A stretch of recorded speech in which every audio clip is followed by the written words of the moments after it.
Opa! Tudo bem, pessoal? Nós estamos aqui com esse jogo cheiroso, esse jogo cremoso. Passa a mão nele assim, ó. Bom, esse aqui é um papel diferenciado. Quem já viu o manual de regra de outros jogos sabe que esse papel aqui ele tem uma textura, uma qualidade diferente. Os designers foram muito cuidadosos no desenvolvimento das pecinhas desse jogo, nos ovinhos, no tabuleiro, nas cestinhas de comida, no comedouro. E você vai ser um ornitólogo. Sabe o que é isso? Um amante das aves, um pesquisador, um observador. Você já pensou em ter um aviário, em atrair espécies raras para esse seu aviário, alojá-las nos habitats de suas preferências, florestas, planícies, terrenos alagadiços? Esse jogo é o Wingspan. Eu sou o Thiago Moquebas, bem-vindo à Moqueboteca.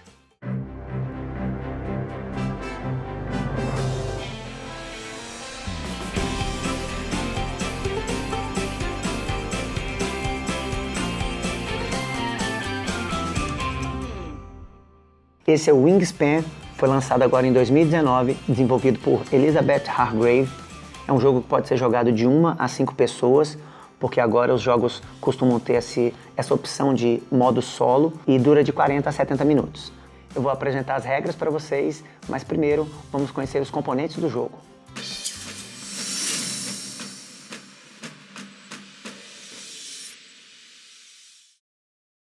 Esse é o comedouro, nele as comidas ficam dispostas para os jogadores poderem coletar. As comidas são grãos, invertebrados, roedores, peixes e frutas. No começo do jogo, os dados devem ser rolados. Os jogadores nas suas jogadas vão retirando daqui e coletando comidas. Caso a bandeja fique vazia, os dados são rolados novamente, sempre que ela fica vazia ou sempre que na bandeja, por algum motivo, houver apenas um tipo de comida sendo ofertada. Não importa se isso acontece em vários dados ou se acontece porque tem apenas um dado. Em caso dessa face ficar em evidência, somente ela no comedouro, ela oferta 2 tipos de comida e não permite a rerolagem dos dados.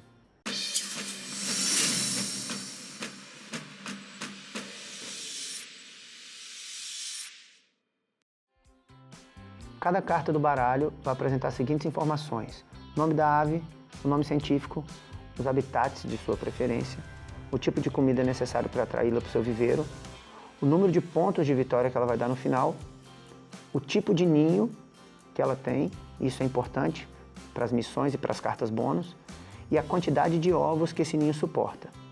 Aqui desse lado nós temos a sua envergadura total, que também é uma informação relevante para o jogo, e o tipo de habilidade. Aqui, a título de curiosidade, as regiões endêmicas de sua espécie. Algumas cartas vão apresentar esse símbolo, que significa que ela aceita qualquer comida. O símbolo de mais significa para adicionar aquela comida. Então, no caso dessa ave, seriam necessárias 2 sementes e mais uma terceira comida qualquer, à sua escolha. O símbolo da barrinha significa um ou. Então, para atrair essa ave, você pode pagar um invertebrado ou uma semente. Se na ave houver esse símbolo, significa que ela não necessita de comida para ser atraída para o seu viveiro. As aves podem ter habilidades de 3 tipos ou não ter habilidades. As de cor marrom são as que necessitam de ativação e mais tarde terão sua dinâmica explicadas nesse vídeo. As de cor rosa são ativadas no máximo uma vez entre turnos, o que significa que entre esse turno e o seu próximo turno, se algum outro jogador gerar a circunstância necessária, ativar o gatilho, você pode usufruir da habilidade. Já as de cor branca são ativadas apenas uma vez no jogo, assim que são jogadas. Ou pode ser que ela não tenha nenhuma habilidade. Provavelmente ela vai compensar esse fato, sendo uma ave que dá muitos pontos no final do jogo.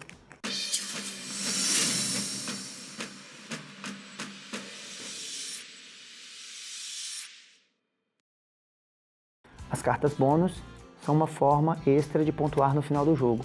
Elas vão dar pontos por características específicas das aves, como essa daqui, que pontua por aves que têm uma envergadura acima de 65 centímetros. Por exemplo, aqui. Ou fotógrafo, aves com cores em seus nomes, como green, brown, red. Todas as aves com cores em nomes estão descritas no manual, no apêndice. Construtor de clausura. aves com ninho de um tipo específico, ninho de solo nesse tipo, ou aves que comem roedores. Tudo isso deve ser observado nas características das cartas das aves. Todo jogador começa com uma carta bônus e no decorrer do jogo pode ser que ele consiga outras, dependendo das habilidades das aves que ele conseguiu atrair para o seu aviário.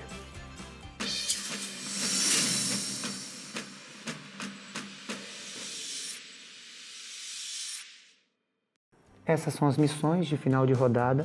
São 8 tiles que tem frente e verso, ou seja, 16 missões possíveis.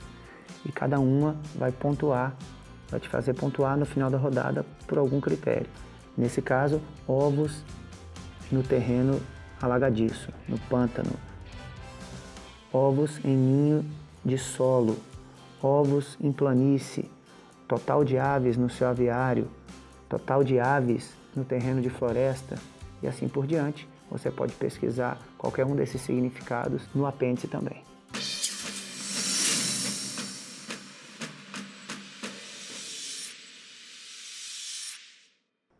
No início da partida, cada jogador escolhe a cor de sua preferência e pega 8 marcadores de ações da cor escolhida. Revele 3 cartas do topo do baralho para a bandeja de aves. Role os 5 dados. Sorteie 4 tiles de missões de rodada e escolha um dos lados para pontuar. O lado azul para uma partida menos competitiva ou o lado verde para uma partida mais competitiva. Entregue a cada jogador uma ficha de comida de cada um dos tipos, 5 cartas de aves e 2 cartas de missão bônus.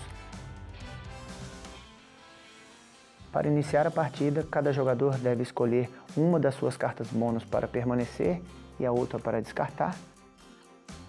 Dos 10 itens recebidos, 5 cartas e 5 comidas, ele deve escolher ficar com 5.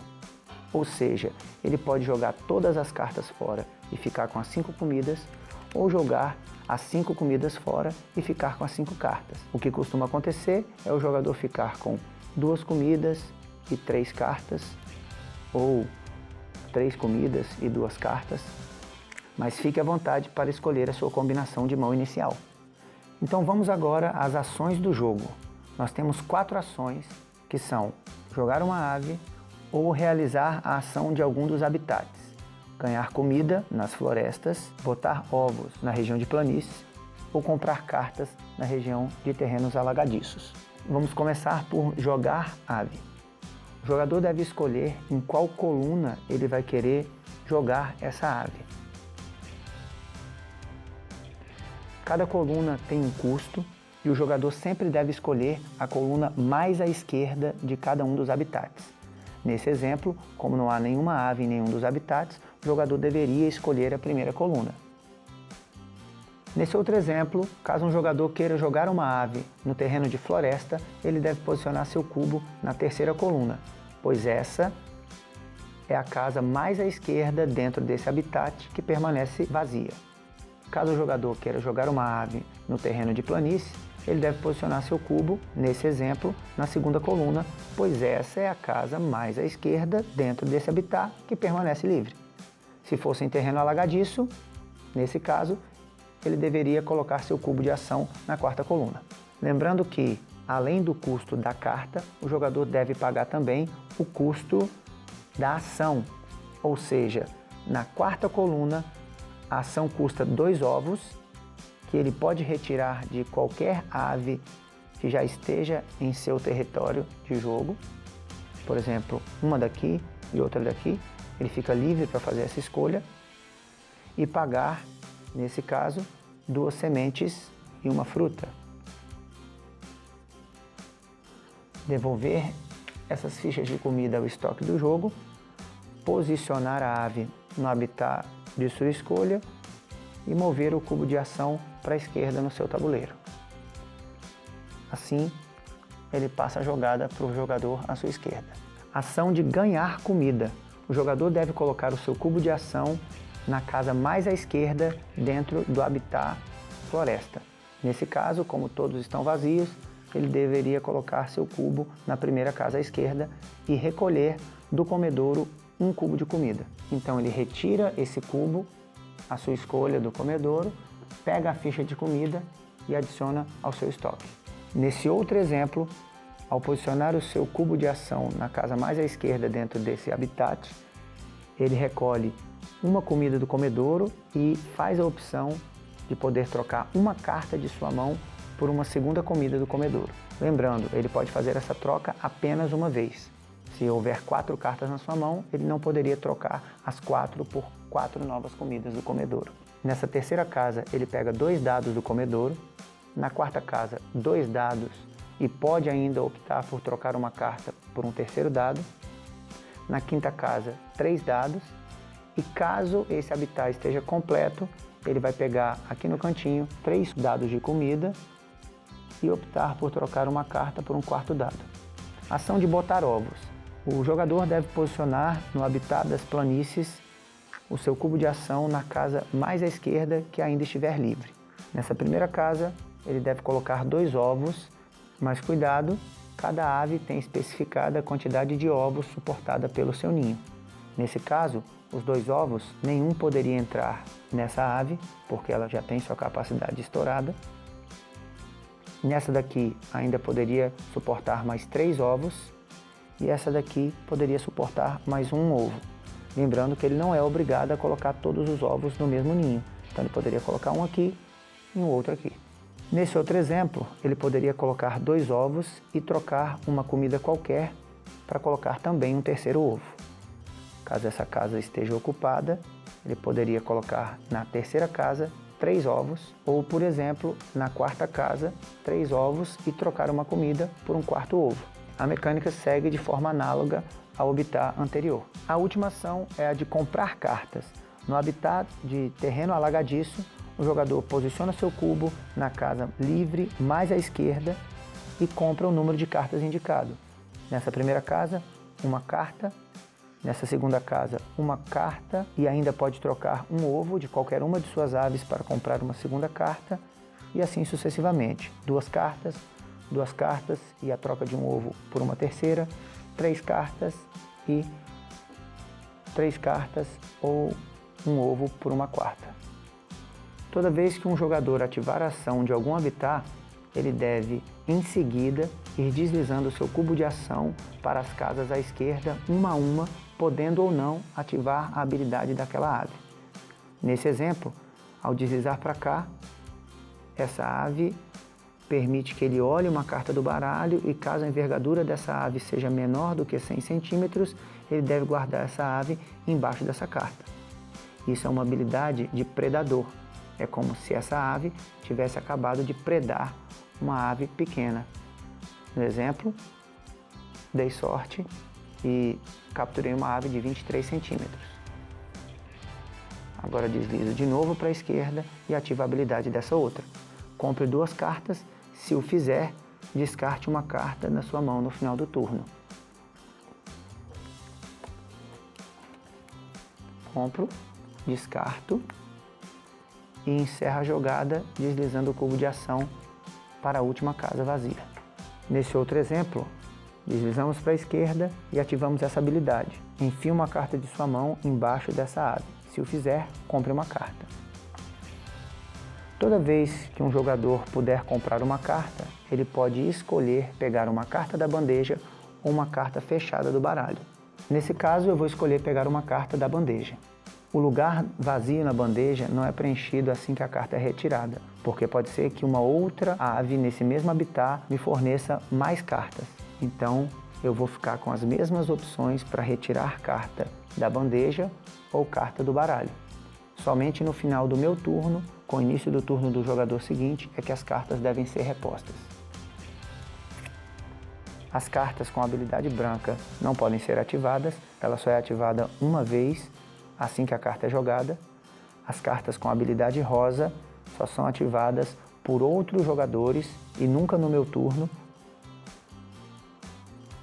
Essa é uma nova carta com habilidade marrom, eu posso escolher ativar ou não, e depois disso, assim que meu cubo chegar na última casa, encerra a minha vez. Durante cada rodada, os jogadores vão gastar seus cubos de ação um a um alternando a vez entre eles no sentido horário a partir do jogador inicial. Quando não houver mais cubos de ação para serem gastos, a rodada se encerra. Nesse momento, todos os cubos de ação são retirados do tabuleiro de cada um dos jogadores, as cartas na bandeja de aves são descartadas e outras 3 preenchem os seus lugares. No final de cada rodada, os jogadores devem observar quem foi o mais bem-sucedido em cumprir aquele objetivo. Nesse caso, ovos em ninhos de cavidade. Então, os jogadores contam quem tem mais ovos nesse tipo de ninho e posicionam o seu cubo de acordo com a sua pontuação. Primeiro, segundo, terceiro, quarto e em diante. Caso haja empate, por exemplo, de 2 jogadores na primeira posição, a segunda posição deve ficar vazia e a distribuição segue normalmente a partir da terceira casa. Os jogadores empatados devem então somar as pontuações da primeira e segunda posição e dividir por 2 e arredondando sempre para baixo. Observe que com isso, a cada rodada, os jogadores vão contar com menos cubos de ação. Assim, na última rodada, eles vão contar apenas com 5 cubos de ação. No final do jogo, os jogadores pontuam por suas aves em seus aviários, pelas cartas bônus e as missões completas, os objetivos de final de rodada, os ovos posicionados nas aves em seus respectivos aviários, as comidas estocadas pelas aves e as cartas embaixo. Deve-se somar as pontuações e o vencedor será aquele com a maior pontuação. Em caso de empate, o jogador com mais fichas de comida não utilizadas vence. Se o empate ainda assim persistir, os jogadores compartilham a vitória. É isso aí, pessoal. Esse foi o Wingspan. Espero que você tenha gostado, espero que você tenha entendido e espero que você queira também jogar. Se você estiver curioso para jogar, comprar, experimentar, temos várias lojas em Brasília que cedem o jogo para que você leve seus amigos e experimentem. Qualquer dúvida, crítica ou sugestão, deixe o seu comentário. Não esqueça de dar o like, se inscreve no canal e fique atentos que em breve o vídeo do gameplay de uma partida completa estará também no nosso canal. É isso aí, pessoal. Um abraço. Valeu!